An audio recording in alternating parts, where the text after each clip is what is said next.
Ahmedabad plane ક્રેશના મૃતકો માટે આજે શ્રદ્ધાંજલિ કાર્યક્રમ યોજાયો છે। અમદાવાદમાં મૃતક આકાશ પટણીને શ્રદ્ધાંજલિ પાઠવવામાં આવી। દીકરાને યાદ કરીને હજી માતાની આંખો ભીની થઈ જાય છે। માતા સીતાબેન પટણીની આંખોમાં આંસુ છે જે સુકાતા નથી। મૃતક આકાશના પિતા સાથે TV30 ખાસ વાતચીત કરી હતી। આ દુર્ઘટના બાદ જિંદગી બદલાઈ ગઈ હોવાની વાત આકાશના પિતાએ કરી અને સાથે જ કહ્યું કે જિંદગીમાં જીવવા જેવું હવે કશું જ નથી રહ્યું।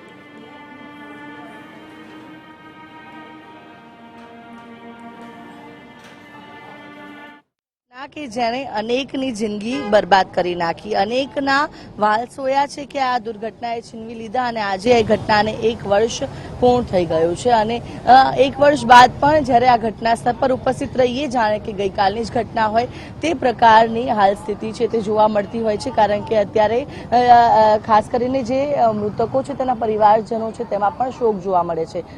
ત્યારે હાલ આ જે આકાશ પટણી છે કે જેનું આ પ્લેન ક્રેશ દુર્ઘટનાની અંદર મોત થયું હતું, પોતાની માતાને ટિફિન આપવા માટે તે આવ્યો અને જ્યારે માતા જમી રહી હતી અને એ સમય દરમિયાન જ આ દુર્ઘટના છે, આ વિનાશ જે છે તે આ સ્થળ પર વેરાયો અને જેની અંદર 15 વર્ષીય આજે આકાશ જે છે તેનું મોત થયું હતું। અત્યારે હાલ આ ઘટના સ્થળ પર તેને શ્રદ્ધાંજલિ આપવા માટે અહીંયા વિશેષ આયોજન કરવામાં આવ્યું છે।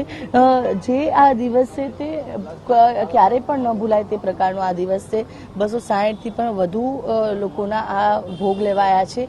ત્યારે આ શ્રદ્ધાંજલિ જે છે તે વિશેષ અહીંયા આપવામાં આવી રહી છે। બીજી તરફ જો આ બિલ્ડિંગની વાત કરવામાં આવે તો બિલકુલ સન્નાટાભરી આખી બિલ્ડિંગ જોવા મળી રહી છે। સમય વીતતો ગયો છે, ફરી જનજીવન જે છે તે સામાન્ય બનતું જઈ રહ્યું છે લોકોનું, પરંતુ જ્યારે આ બિલ્ડિંગ પર નજર કરીએ તો જાણે કે ગઈકાલે જ આ પ્લેન ક્રેશની દુર્ઘટના સર્જાઈ હોય તેવી પરિસ્થિતિ છે।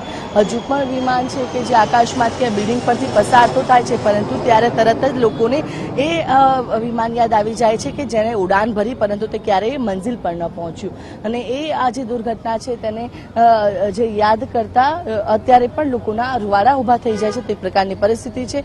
સંપૂર્ણ બેરિકેડિંગ કરવામાં આવ્યું છે, કોઈ પણ વ્યક્તિની અવરજવર આ સ્પોટ પર ન થાય તેની તમામ તકેદારી છે તે રાખવામાં આવી રહી છે અને આ 1 વર્ષ પૂર્ણ તો થયું, પરંતુ 1 વર્ષમાં જે આ યાદ જે છે, જે મૃતકો છે તેની યાદ હજુ પણ સતત જોવા મળી રહી છે। અત્યારની જે પરિસ્થિતિ છે અને અત્યારે આખું જે શ્રદ્ધાંજલિ માટે વિશેષ આયોજન છે કરવામાં આવ્યું છે, એટલે કે ઘટનાને 1 વર્ષ તો થયું, પરંતુ 1 વર્ષ બાદ પણ જ્યારે અહીંયા જે કોઈ પણ વ્યક્તિ આવે છે, મૃતકોના સ્વજન આવે છે, તરત જ આ ઘટના પર અહીંયા ઉપસ્થિત રહીને તેમને આ તમામ જે ઘટના છે તે પોતાની નજરની સામે આવી જાય છે। એ દુર્ઘટના કે જે ક્યારેય પણ નહીં ભૂલાવી શકાય।